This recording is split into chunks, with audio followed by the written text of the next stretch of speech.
2024. In attendance in here, we have board members Rowe, Bjornstead, Schoenfelder, Tiff, and the chair, myself, Bryant. Remotely, we have board member Ostendorf, and board member Buck is ill, but she is watching virtually, but will not be able to participate. Along with that, we have Superintendent Wagner here. Please join me with the Pledge of Allegiance. I pledge allegiance to the flag of the United States of America and to the republic for which it stands, one nation, under God, indivisible, with liberty and justice for all. All right, this is a special meeting. We have two items here, I think, on our agenda. Staffing personnel updates tied to the budget, I presume. And then I just have some graduation information for the board to get ready as we get closer to graduation. So, along with, I see Bob's with us too, great. With that, we're going to begin with staffing with Superintendent Wagner and I think the business finance manager, As Lisa comes up, Lisa Ryder. just a quick recap, we called the special meeting in the event we have to do unrequested leave of absence as a 60-day notice. We do not have any ULAs in the district, so you all still got to come because it's very important information that we're going to share with you today. As you know, over the course of several weeks, district administrators, building administrators have come together to look at the cuts. We have about $2.2 million in cuts. We offered a survey as well as a community forum, so we have lots of feedback, ideas shared with us that we reviewed and took into consideration. Some more ideas that we didn't actually consider that we kind of added in, so it was helpful to bring the community in and all of you that were there to join us. So the purpose of today, Lisa and I will actually share out where we're meeting the bottom line with our cuts. Some of the items are going to be brand new, so we're going to want to dialogue and discuss what that means. I do not believe we need any action today. It's just a matter of informing where the cuts will be coming from. They're rather broad. Obviously, this week will be conversations with those that will be impacted. And then today is also just an opportunity to ask questions. So good. We'll actually share online too, so you can kind of see. Yeah, we'll tag team Lisa and I back and forth with the information. Lisa, would you please pull up the one-page slide for us?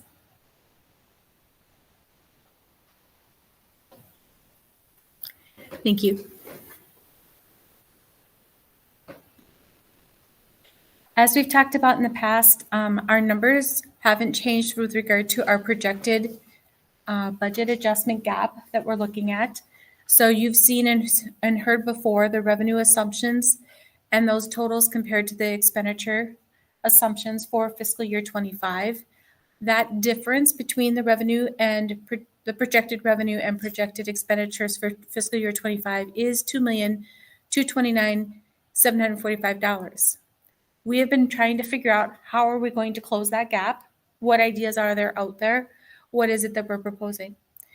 So today I want to share with you the list that we have put together of what those kinds of things would be. We have, as talked about, 15.6 FTEs for schools and sites. The number of different positions is actually a little higher than that, but not necessarily higher than that with regard to like licensed instructors. But the dollars that we were finding aren't exactly that $100,000 assumption, right? So we needed to go a little further in looking at what other things are we going to bring in to make sure we had that $1.5 million, okay? But these are positions across the district. The second line for $286,000 is district-wide office adjustments. It's a combination of positions as well as budgets. Athletic and activity revenue generation did not change since the last time we talked. Those are still those same recommendations that we have prepared and presented for you before that Paul Hartman was in talking about too. As well as the athletic and activity adjustments that are expenditures. The next line down is, as you recall, when we did the revised budget for the current year, There were some things that I told you we were carrying over from the audited numbers because we didn't spend them in the previous year, but the intent was to spend them this year. So those dollars are currently in our revised budget. So as I roll them forward, they really need to get removed out. So that's all that is removing them out as you start your adopted budget. The 63,000 is reduced supplies and material budgets. These are not instructional tied, but rather more operational. These would be in the areas of, say, snow removal or some of the discretionary utilities and those types of repairs and maintenance we have. We do have a line item on here for $160,000, which is increasing our walking distance for Twin Bluff to 2 miles. It's currently at 1.5 miles. And for the elementary schools, from 1 mile to the 1.5 miles. So that is 2 routes. I've checked. We cannot do one without the other. It's an all or none deal because of the number of routes per tier. You will not save if you do only one level. So we are needing to look at that as being all or none. It is 2 bus routes. The next line is instructional supply budgets, and this includes some special education as well as general education supply budgets. We do have another line on here as something that we just want to keep forefront, and that's the impact aid. We know we won't have that necessarily being available to us in 25, but we want to make sure it's out there so that we can make sure it's something we're working towards. Altogether, these adjustments that have been identified to date are $2,249,354, which gives us a difference of $19,609. Not a lot of room for additional things to kind of like plug and play kind of thing, which is sometimes what I like to see happen.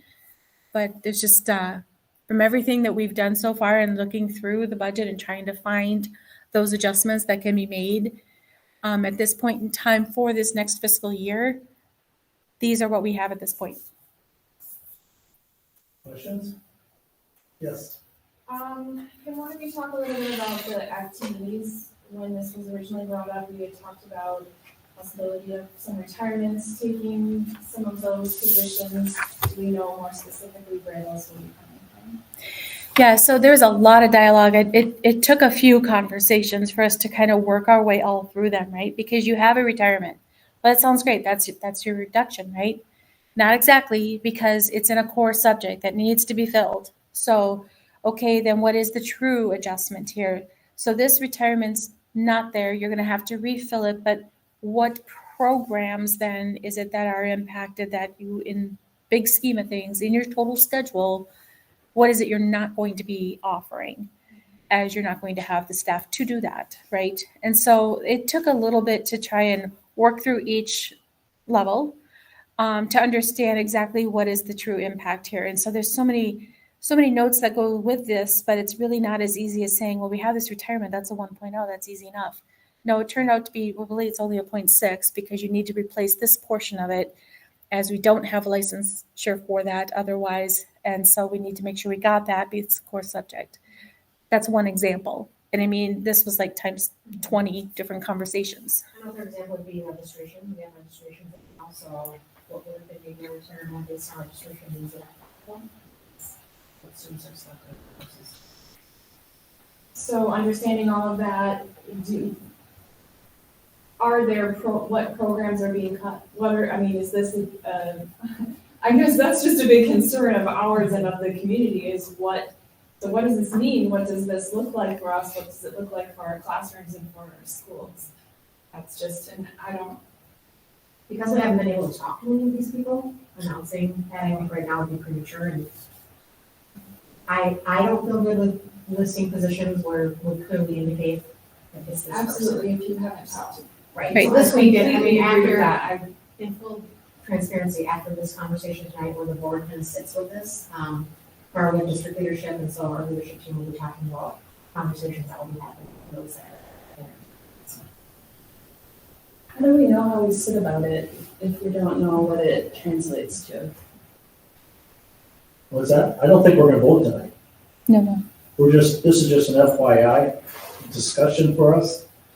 We thought we'd have a special meeting, like I said, in case we did, to actually vote on the ULAs, which it sounds like we do not. But we were gonna have this conversation again in the next couple of meetings as we go forward before we finalize the budget in June. All that information will be at your fingertips on Monday.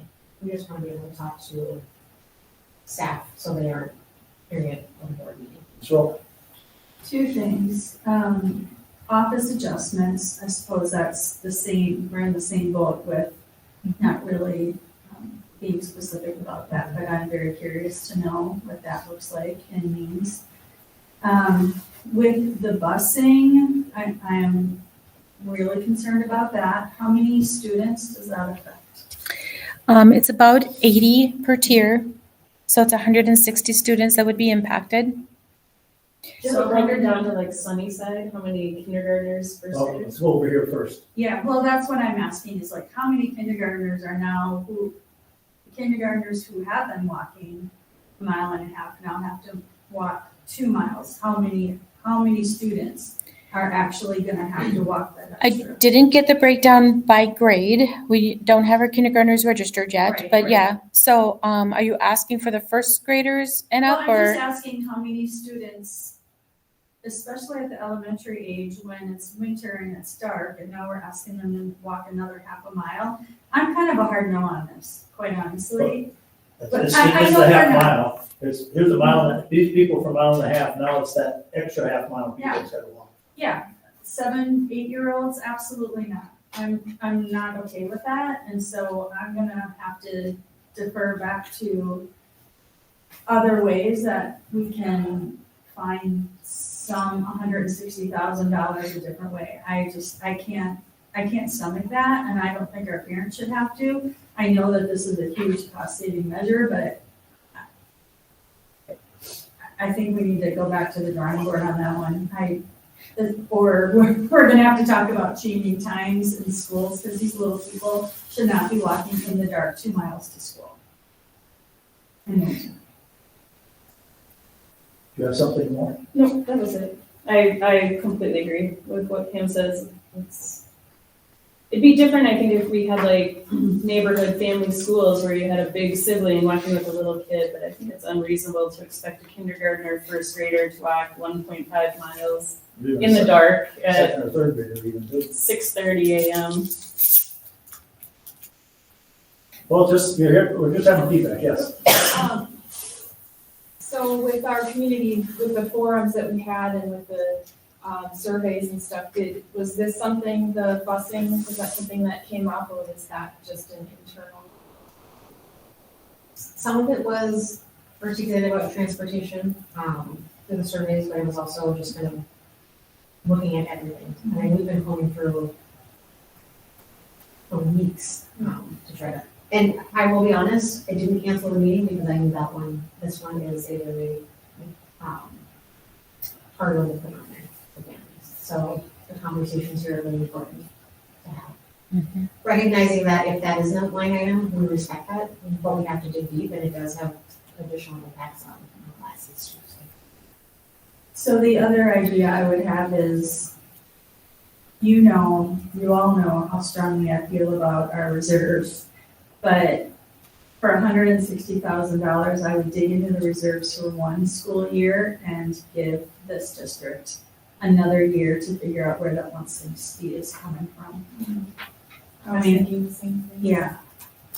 I mean, I can look at all these other lists and say, okay, none of this feels good, right? Cutting does not feel good, but when it's a direct impact like that on families and kids, I wouldn't want my little one walking in the dark to school. I know it's only another half a mile, but that's, if you're walking fast, it's another 10, 15 minutes out on the street. The ones that are still walking up to 1.5 miles, we're walking no matter what. Yeah. So it's just that, Well, that's Okay. Twin Bluff. You said it's Burnside and Element, and Sunnyside is up to 1.5 miles. So right now it's a mile. so it's a half a mile either way for those ones that are already, that are getting right in the bus. They'd have to walk a mile there.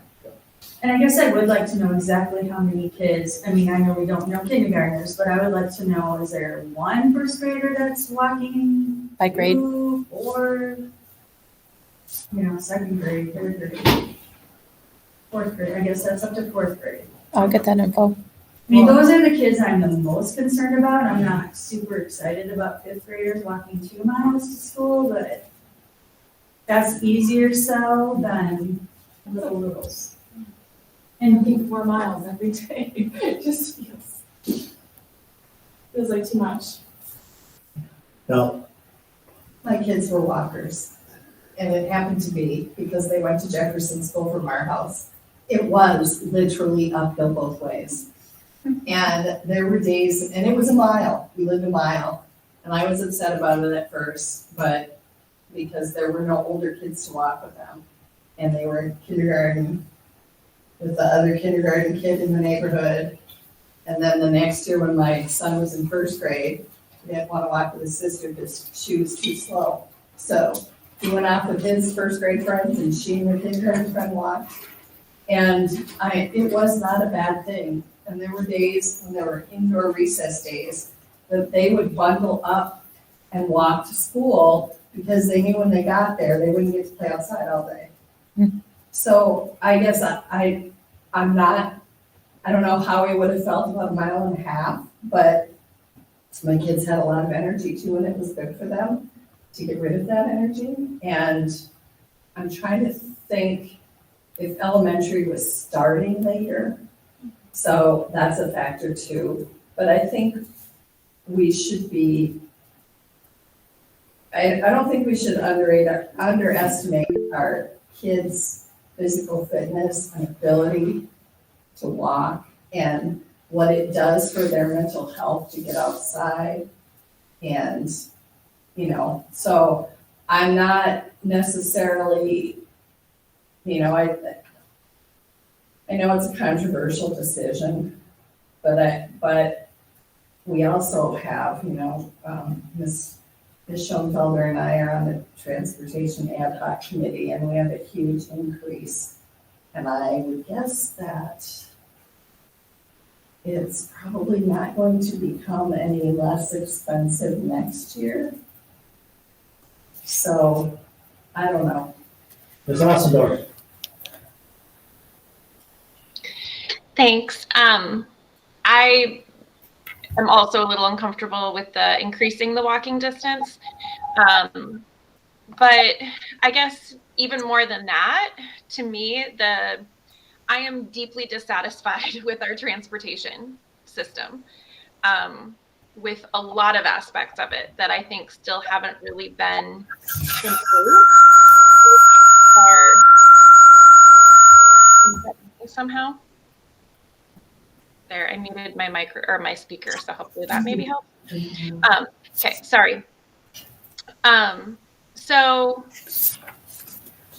I think there are a lot of issues with the transportation, and then the fact that the cost is going up and that we're kind of like hostage to the transportation in terms of our start and end times that we have heard over and over again that families want closer together. So I know that that's not going to get fixed by Monday, but I feel like this is a big area where we spend a ton of money and get crappy service. And that feels really wrong to me. So I don't know what can be done about it, but it constantly feels like this is an area that we're not getting what we need. And then for those costs to be going up is just really, really frustrating.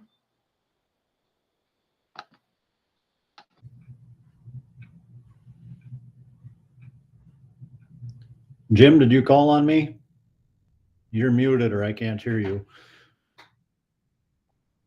So my question, I guess, on this is how much is the busing impacting student attendance?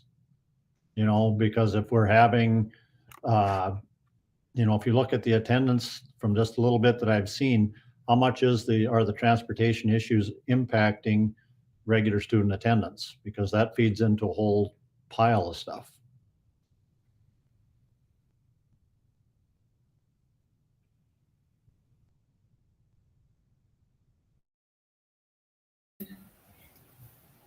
Okay, now we should be able to.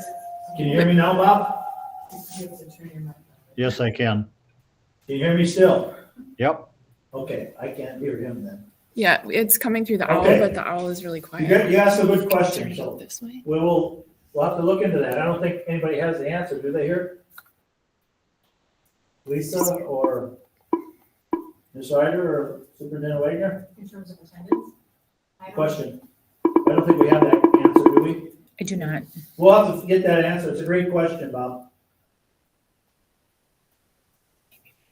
What I'll just say about Thank you. this right now is we heard, sitting in those forums over here, the budget forum, and talking to people that have called me or stopped me, there's two ways they can look at it. One is, don't cut staff. The other one is, you have to cut staff because that's 80% of your budget. Darn if you do and darn if you don't. I get that. So, we have something to work with now together with our leadership team. My question also is, you're basically removing about my supply materials and supply budget, $117,000 of that. How is that gonna impact instructional needs for our students?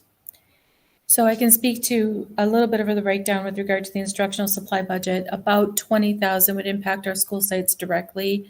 And in talking with our special ed team today, the special ed fund budgets are really funds that they haven't used in 3 years. So to remove them and shave them a little, they are comfortable with, because it's just like they've been sitting there and unused. Okay, And when you're talking special education dollars, if you have the need to provide equipment or materials for a student, you spend the money in state special ed and then you are reimbursed the following year. So it's a little bit more acceptable to overexpend on that budget than it is, other budgets, right?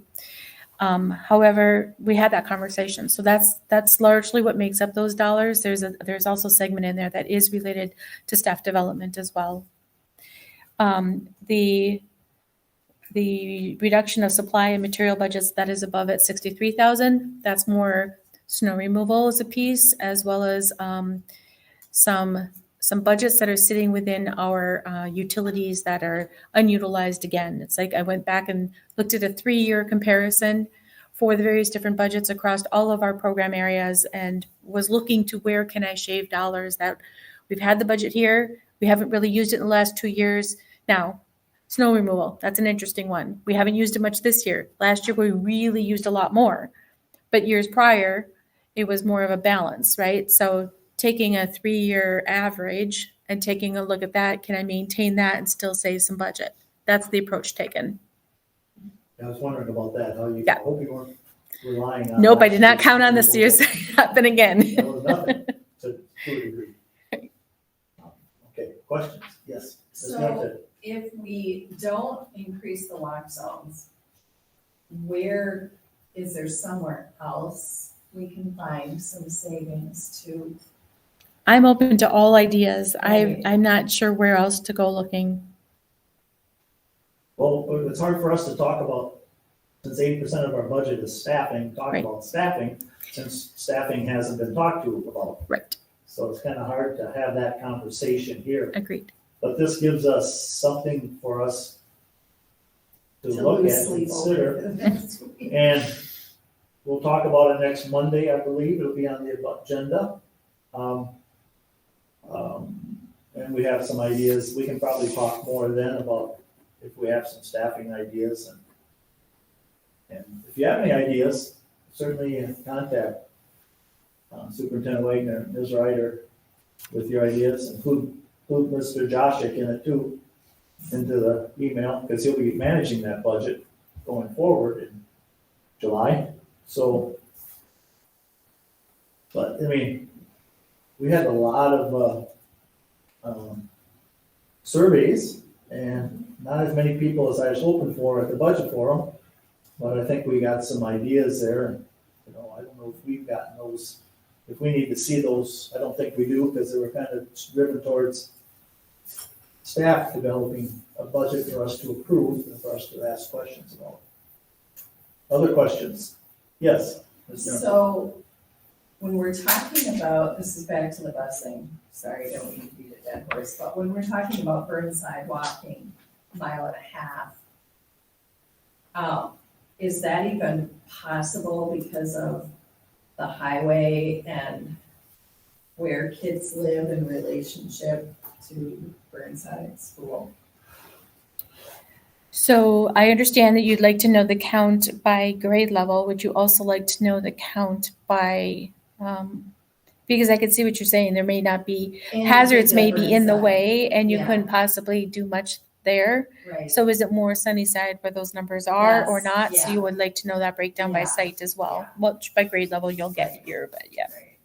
Yeah. And would, if a child lives within, the half-mile walk zone to Sunnyside, are they walking to Sunnyside and getting a bus to Burnside, or is that, how does that, because right now it's basically, it's like it's one bus system that has two drop-offs.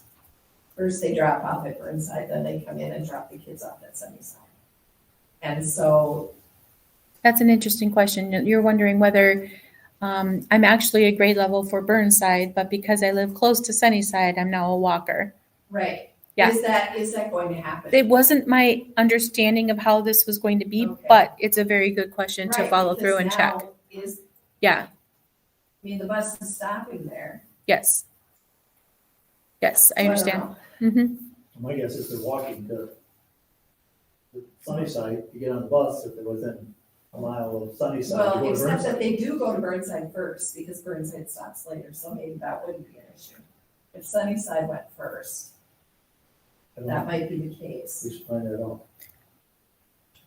The other thing, I grew up in Burnside, upper Burnside, and I don't think you're much more than a mile on the left side where the hotel is. That's where I grew up. You can get to the Burnside School, walking on the trail.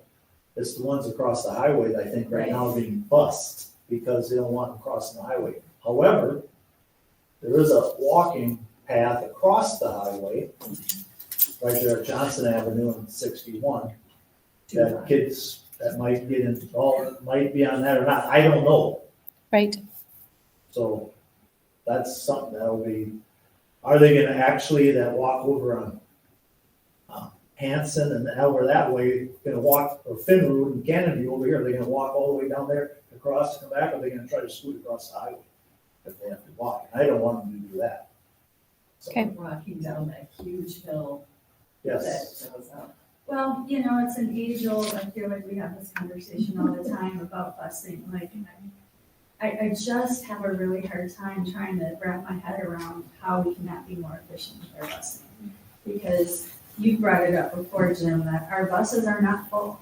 No. So why are we not sticking as many kids on a bus? And I get the routes are maybe a little bit longer, but I would rather have a longer route with kids on them than to have 10 kids on a bus that we're paying $80,000 for.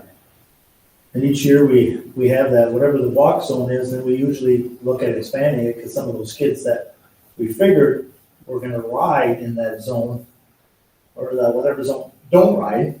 Right. So now you have more room, so that's how we expand it. Right, so the logistics of the busing is just really, we're paying a lot of money for somebody to do that for us, but yet we spend an enormous amount of time at this table trying to solve somebody else's job. Like, I have a really hard time understanding this. I've said this before, the buses go around in some locations 4 times a day, but it costs us less money than going 2 times. I just don't understand that. Yes, Did you say that we're not gonna talk about the surveys or the data that was collected from the? so we board? haven't seen it. Oh, but we're going to? We can see it, yeah. Okay, I thought you said. On May 6th, we do the transportation dialogue, and I do believe Winston will be here. Maybe. Nikki cannot be here. I spoke with her just before this meeting. She can prepare information, but if we really want to understand, because they do the routing, so I'm a little concerned that some of your questions might be a little deeper dive. for that dialogue. So, but she's not available on the 6th, though. I didn't know how you'd want to handle that exactly. I do know that we have a contract that needs to come before you. I've been trying to get this finalized with First Group, and the fact is that we have numbers, we have dollars identified for the various routes, and how that compares is a 16.5% increase in year 1 and a 9% increase in year 2. I'm waiting on some language because they threw a few phrases in here that are a little troublesome, so we're going to work with them on that. So that needs to come before you too very soon, but I'm told that these numbers are pretty firm. And this is an improvement from where we started, Yep. but it's still an impact for sure. And these are reflected in the numbers I use to calculate our assumptions for 25. Ms. Ossendorf or Mr. Joshik, do you have any questions at all? Bob or Anna? Don't want to not include you, I just want to make sure that you're all totally involved in here and have anything. I don't have any additional questions, other than, like, I do wonder, you know, with the transportation, what we're getting for what we pay for the routing services, because like Pam said, we go around and around about this, and because there are a lot of like moving parts and communication has not always been great. Would it cost us less money to have our own router on staff who knows our community, versus what we're paying to contract it out and not necessarily get what I think we're paying for or what I think we should be paying for?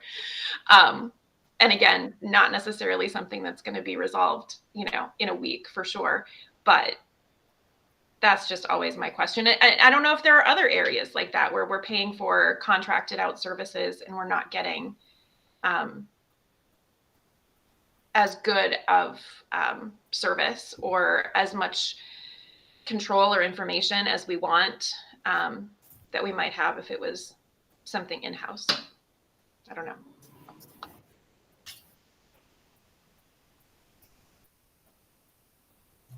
Does anybody know how many bus routes you actually run? Yeah, we do. Yeah, I just don't know if I have it offhand. Even if it's just a ballpark, Lisa? I want to think it's around 53. How many? That seems high to me. But that's routes, or you talking about morning and afternoon routes? Here, you know what? I'll see if I can find out my email before I speak further. And I think when I drove bus a lot of years ago, these was like 15, 20 buses went out every morning. Something like that, so You think maybe so? not quite 20.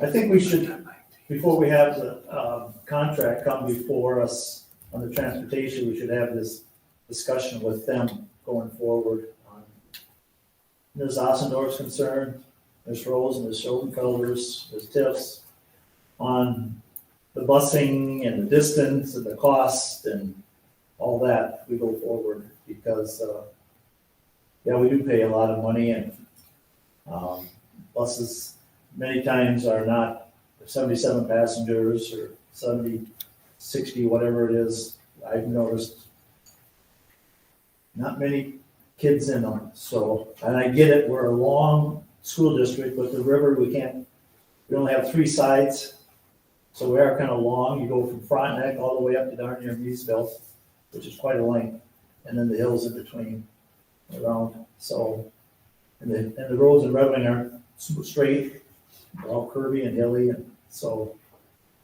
but, end of the day is, are we getting the best bang for our buck? Yes. Is there any way to capture information about kids who could ride the bus that are getting a ride from their parents? Like, why are they not riding the bus? I'm You know not what I sure mean? how they would Yeah, I know. go with that, but It would be interesting to see, like, well, don't tell my kids, I use them as an example. But my granddaughter, gets on the bus, or we get on the bus, and she does sometimes, because she sometimes likes to ride it, but it's 6:30 in the morning. And that's a little bit of a push with younger kids to get ready and get her out the door to go to the bus stop. So she often gets a ride to school in the morning. Last year, because Sunnyside went first, she got on at 7 and rode the bus every day, but she's also fortunate that she has a parent that doesn't have to be to work until 8 o'clock in the morning. So that gives them a little opportunity to give her a ride, but I wonder if there are other, if there are other issues. Even if we change put more kids on the bus, does that mean the routes are gonna be longer and it's gonna be earlier for those little people, and then their parents are gonna try and get them a ride to school anyway? I don't know. It is I hard. have another bit of concern I think we all have, and we have to, maybe you've looked at, is the costs that we pay to GCD. I mean, those costs are, then end of the year, they just give us back what they think they haven't spent, and what we get back. A weird way of billing to me. It's like, you bill for services, do the service, and then you get a bill. I think we need to look at the GC billing and all that, and if there's some ways we can get the money or keep the money instead of giving it to them, and then at the end of the year, they settle up with us. I just mind boggles me. The chair of the GCD board, half hour, will tell me that's what they do, and I knew that. It's like, it doesn't make sense to me. Be like me giving you money and then you just take what you want and give me back whatever you're not using. I'm not saying there's anything illegally wrong with it. I'm used to the service. You bill for something, you do something, you get billed for it, you pay it. You don't just give them money and then they give you back whatever. Maybe I'm wrong, but that's the way I do business. Yes, Ms. Ossenberg. I was wondering, Lisa, do you know how hold on, let me mute my speaker. There we go. Do you know how us taking on Tower View will change our budget? Will that change anything for better, for worse, in terms of, like the cost? Because it won't be routed through GCED, it'll be directly our income and expenses. Right. let me talk to the second part. Go ahead. So bringing it back as an ALP, obviously Tower View, just so everybody is aware, we'll also have to take some cuts, so we're looking at that today. So how it has operated in the past, we will have to make some reductions, so working with that team. Forward thinking, as the ALC comes back in the second year, is when you're going to have those revenue generating streams coming in with targeted services and along pathways, which actually would contribute to a fund balance that could be spent at the ALC, which then would be a cost neutral opportunity. So in this first year, I do think based on the reductions we're able to control, we're saving money as opposed to being billed back for the services or right-sized for those services. We'll see some of that contribute to the bottom dollar, but the long-term impact for the better will be when Red Wing has it as a full ALC and targeted services funds running directly to us. So. And if I can go back to the question regarding transportation. Did you guys hear an echo? We have 19 routes that are gen ed, and we have the 4 of those are 1 tier and 15 of them are 2 tier. We have 14 routes that are special education, and there's a split here. We have like 3 of them that are 1 tier, 9 of them are 2 tier, and then 2 of them are 3 tier. So when you're running some of the vans, for example, they can run out and do another loop quick. So in total, that's 36 different routes that are currently on our billings. So those are the numbers for the bus routes. Thank you. Yes. Yes, Michelle. We had received an email about you know, how we can tighten up the Chromebook situation, you know, those kinds of things too. And, you know, I think even, I don't know what the creative way, and I don't want to get into the weeds, but how do we recoup some of those expenditures?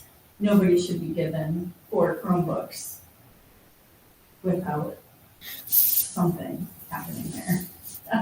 Right? And I know that we're a 1-to-1 district, so I don't know how we get by without keep giving out Chromebooks to the same kid, but where's the responsibility and expectation of our property? I think there's many levels to that, so as like Right. one concern came in, it kind of opened up Pandora's box to Yes. figure out, among other things that we had already known about, so that, so part of that is cleaning up the processes here as well. Because one Chromebook is what, $318? And if somebody's got 4 of them that haven't been returned, that's a big chunk of money when we're talking about going and dining all of our budget right now. Yes, I realize that there's multi-layers to that. However, Yeah. there does need to be some accountability and responsibility somewhere along the way. We are in charge of creating respectful, responsible, and productive citizens. Responsible.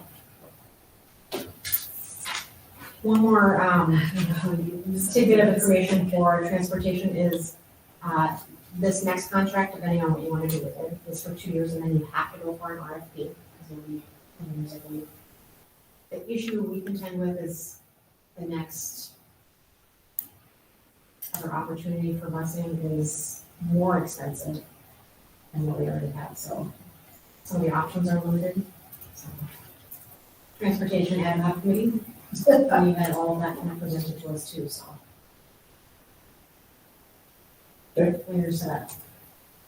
Is there anything else on this? Because we'll be talking about this in the next several meetings, I'm sure, as we're going forward. Anybody have anything else? Otherwise, we'll go on to the second agenda item, which is very brief. I got an email from Bethany, who's filling in for you. Beth Kelly used to do it, get the gowns and everybody set up before graduation. She wants to know which board members will be attending graduation. Pass the instructions to contact her whether or not, if you have a robe, all that, you need to let her know if you're attending sooner than later. It is 31st of May. I want you there at about 6 o'clock. 6 to 6:15. Usually get them on in the high school office there, but she lives at some other place here. But we can just double check with her. So I plan on being there. Anybody else for sure know they're gonna be there? Ms. Schoenfeld, Ms. Tiff, Ms. Bjornsted, Ms. Rowe, Ms. Ossendorf? Okay, and Ms. Ossendorf's got a question. Go ahead. No, I'm just saying, raising my hand that yes, I'll be there. All right, and we will check, so I'll just let her know, and I'll check with Nikki, who is virtual, if she's planning on attending. So 6 for sure of the board are gonna be there. Yes, What do you mean by if we have a robe? if you're last year, I have robes in the dress-up box. I there's, think there's some I haven't glittered yet. no, there's robes there that they'll fit you at the principal's office there. Just let her know you need a robe. You couldn't make it last year, you had some commitment, I know, Yeah, so, yeah, Yes, I will Ms. be Tiff. there this year. Will we be participating in the ceremony at all? Or will we just be- I don't know, I'm assuming whatever they had last year, I mean, you wanna be on stage for one, I would. Me too. I would give up. I have a graduate. okay, when you have each have a graduate, yep, I have no graduates and I'm happy to be in the background, so people who have kids and whatever, yeah. friends of their kids. We can take turns handing out diplomas, that's a great part of it. Yeah, I have no problem with everybody participating in that because we're a school for it, so. So, but yeah, it's, I think it starts at 7, graduation, 6, be there around 6 at the high school. Then we go out and walk, if it's outside, then we go out the basement door by the gymnasium. And go out there onto the football field. If not, it's inside. It's gonna be, if it's inside, it's gonna be hot. It's gonna be warm, so. We'll just make sure she has something for you here. Otherwise, I literally, it's my kids' graduation robes that are in the dress-up box. So they're purple, I don't know, I'll call Bethany. Yeah, I think there are a lot of extra rumors. I Yeah, would there's say one. You just grab one. Alright. Okay, And you can pick whatever stroll that you want Yeah. after it. nice. Or- I have a red feather boa, can I just bring See how that? that works. So that's all I had on graduation. She just wanted to put it on your radar, and we just got something since graduation. We each got an email today on Hispanic graduation. So, And we should be getting more information on the feather ceremony for our, I may actually have all those dates on. all right. Mr. Joshik, or Ms. Ossendorf, do you have anything further at all? Bob, am I butchering your name okay? Am I doing okay with that? Oh, it's terrible, but it's okay. You'll get used to it. What do you say? Terrible. You get snow up there today? We had a little snow this morning. Okay, keep it. Yep, that's what everybody says. Doesn't snow as often up down here as it is up there, so This year. this year.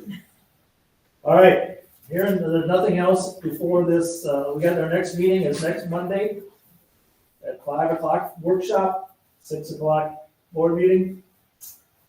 It's cool and windy and rainy in Duluth, okay?